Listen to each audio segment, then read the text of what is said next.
மீனா சீதாவுக்கும் அருணுக்கும் யாருக்கும் தெரியாமலே register marriage பண்ணி வச்சது கரெக்டுன்னு நீங்கள் நினச்சிங்கன்னா இந்த சேனலுக்கு லைக் பண்ணுங்கள். வாங்க வீடியோக்குள்ளே போகலாம். விஜயா ரோகிணி பேச்சை கேட்கணுன்னு ரோகிணியும் பார்வதியும் சேர்ந்து ஒரு சாமியார்கிட்ட போய் பேசி வச்சு ரோகிணியும் இருக்கிறனால தான் நீ உயிரோடு இருக்கிறன்ட்டு சொல்லி வச்சு அதே மாதிரி சொல்கிறாங்க. ஆனால் விஜயா இதெல்லாம் நம்பவே இல்லை. நீங்கள் யாரோ சொல்லி வச்சு காசு கொடுத்து ஏமாத்துற மாதிரி இருக்குது. எனக்கு ரோகிணினால நல்லது நடக்குதுன்னு சொன்னால் அது நான் நம்பவே மாட்டேன் அப்படின்ட்டு விஜயா ரோகிணியை வச்சு நம்ப மாட்டேங்கிறான்.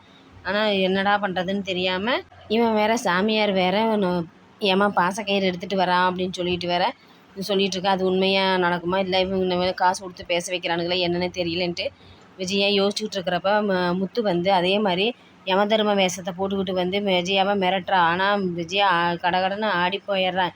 என்னடா அவங்க சொன்னது உண்மையாக போச்சு அப்படிங்கிற மாதிரி நினச்சோன்னே அண்ணாமலை டே முத்து ஏன்டா இப்படி உங்கள் அம்மாவை பயமுறுத்துறேன்னு சொல்லிட்டு கேட்குறா. அப்படி ஏன்டா இப்படி என்னை பயமுறுத்துற, கொஞ்ச நேரத்தில் நான் ஆடி போயிட்டேன்னு எதுக்கு அந்த பயந்தீங்க அப்படின்னு அந்த சாமியார் சொன்னது சொல்லலாமா வேண்டாமான்ட்டு யோசிச்சுக்கிட்டு விஜயா இவ்வளோ ஒன்றும் இல்லை சும்மா தான் அப்படின்னு சொல்லிட்டு அப்படியே மடிப்பிடுறான். அருணும் மீனாகிட்ட நாங்கள் 2 பேரும் ரெஜிஸ்டர் மேரேஜ் பண்ணிக்கிறோம். எங்கள் வீட்லேயும் எங்கள் அம்மா பொண்ணு தேடுறாங்க, உங்கள் வீட்லேயும் உங்கள் வீட்டுக்காரர் சீதாவுக்கு மாப்பிள்ளை தேடிட்டு இருக்காரு. அதனால் நாங்கள் 2 பேரும் ரெஜிஸ்டர் மேரேஜ் பண்ணிக்கிறோம். நாங்கள் சந்தர்ப்ப சூழ்நிலை அமையும் போது எல்லாத்துக்கிட்டையும் உண்மையை சொல்லிக்கலாம். அப்போ எல்லாருமே கொஞ்சம் மனஸ்தாபம் இல்லாமல் சேர்ந்துக்குவாங்க. அதுக்குள்ளே நீங்கள் உங்கள் வீட்டுக்காரர் மனசை மாற்றுங்க அப்படின்னு சொல்லிட்டு மீனாகிட்ட அருண் கேட்குற. அப்படி நான் இது நாள் வரைக்கும் எங்கள் வீட்டுக்காரருக்கு துரோகம் செஞ்சதில்லை, அதனால் நான் என்ன பண்ணுறதுன்னு தெரியல அப்படின்னு சொல்லி யோசிச்சுக்கிட்டு நான் இப்போவே எப்படி சொல்ல மாட்டேன், யோசிச்சு பதில் சொல்கிறேன் அப்படின்னு சொல்லிட்டு கோயிலுக்கு பொன்னாச்சியம்மன் கோயிலுக்கு மீனா போகிறான். அங்கே பொன்னாச்சியம்மன் கோயிலுக்கு முத்துமே இரவு கொஞ்சம் நேரத்தில் வரேன்ட்டு ஒருத்தரை கூட்டிகிட்டு வர்றாரு. கூட்டிகிட்டு இதுதான் சீதாவுக்கு நான் பார்த்துருக்குற மாப்பிள்ளை, கார் டிரைவரு, 4-5 காரு வாடகை கொடுத்து ஓட்டிகிட்ருக்காங்க, நல்ல வசதியானவங்க, இவங்க 10வது தான் படிச்சிருக்கிறாரு அப்படின்னு சொன்னானியா.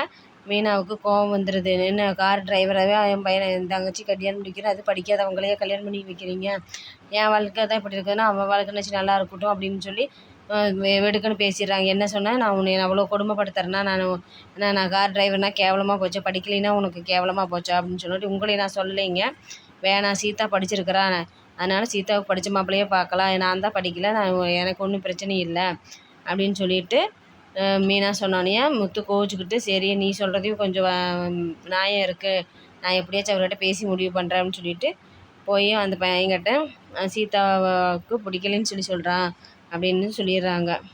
சரி மீனா வா வீட்டுக்கு போகலாம் அப்படின்னா, இல்லைங்க நான் அம்மா வெளியில் கிளம்பிட்டாங்க, கொஞ்சம் நேரம் கோயிலில் இருந்துட்டு அப்புறம் வரேன் அப்படின்னு சொல்லிட்டு மீனா இருக்கிறா. பூசாரி என்ன மீனா கோயிலில் என்ன பண்ணிகிட்டு இருக்கிற, என்னமோ ஒரு மனக்குழப்பத்தில் இருப்பியாட்டிருக்குது, கோயில் வாசல் இப்படி குழப்பத்தோடு இருக்கக்கூடாது, சீட்டு எழுதி என்னவா இருந்தாலும் சீட்டு எழுதி குலுக்கிப்பார், உனக்கு நல்லதே நடக்கும், எது உனக்கு சரின்னு படுதோ அது நல்லதாக நடக்கும், நீ குழப்பம் இல்லாமல் அதை செஞ்சு பாருன்னு சொல்லி பூசாரி சொன்னானியா.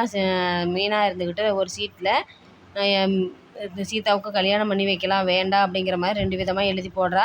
அதுவும் உடனே சீதாவும் வரா. சீதாக்கிட்ட சீதா நீ இந்த சீட்டில் இருக்கிறத ஏதாவது ஒன்று வேண்டி எடு, இன்னும் எதுக்குக்கா அப்படின்னு நான் சொல்கிறது உனக்காக தான், உன் நல்லதுக்காக தான் நான் செய்கிறேன், பார்த்து எடு, உன் வாழ்க்கைக்காக தான் நான் பார்த்துட்ருக்குறேன், நீ எடு அப்படின்னோடனே எடுத்தோடனே ரிஜிஸ்டர் மேரேஜ் பண்ணிக்கலான்னு வருது.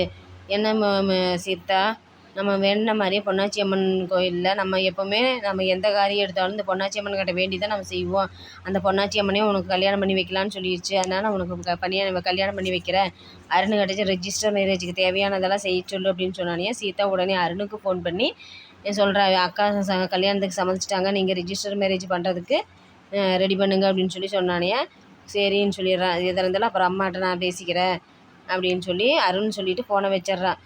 உடனே சீதாவை மீனாவை மீட் பண்ண வரேன். மீட் பண்ணுறப்ப பரவாயில்ல, நீங்கள் சம்மதம் சொன்னதுக்கு ரொம்ப நன்றி அப்படின்னு, உங்கள் வீட்டுக்காரரும் ரொம்பவே ஓவராக பண்ணிட்டு அலைகிறாரு, சீதாவை என்னையும் பிரிக்கிறதுலேயே குறியாக இருக்கிறாரு, அவர் நல்லவரே கிடையாது அப்படின்னு சொன்னானே.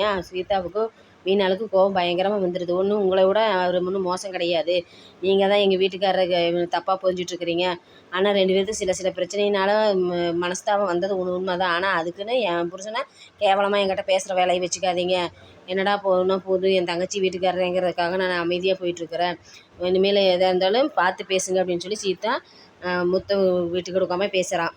மீனா இருந்துக்கிட்டு நீங்கள் அவர் செஞ்சதை உதவியெல்லாம் நீங்கள் செஞ்ச மாதிரி பொய் பித்தலாட்டம் பேசி பாராட்டு வாங்கினீங்க, அதெல்லாம் மறந்தா போச்சு, அவர் என்றைக்குமே யாருக்கும் துரோகம் செய்ய மாட்டார், நல்லதை மட்டும்தான் செய்வார், அவரை போய் நீங்கள் வந்து கெட்டவர்னு பேசினா எனக்கு கோபம் வரும், அப்புறம் அவரை பற்றி தரகுறவாக பேசுகிற வேலையை இனிமேல் வச்சுக்காதீங்கன்னு சொல்லி மீனா கட் அண்ட் ரைட்டாக அருண்கிட்ட பேசிடுறான். அருணுக்கு சீதாவுக்கு ரிஜிஸ்டர் மேரேஜ் மீனா தான் பண்ணி வச்சான்னு தெரிய வந்ததுன்னா முத்துக்கும் மீனாவுக்கும் பிரச்சனை கண்டிப்பாக நடக்கும். அப்படின்னு நீங்கள் விரும்பினீங்கன்னா இந்த சேனலுக்கு லைக் பண்ணுங்கள்.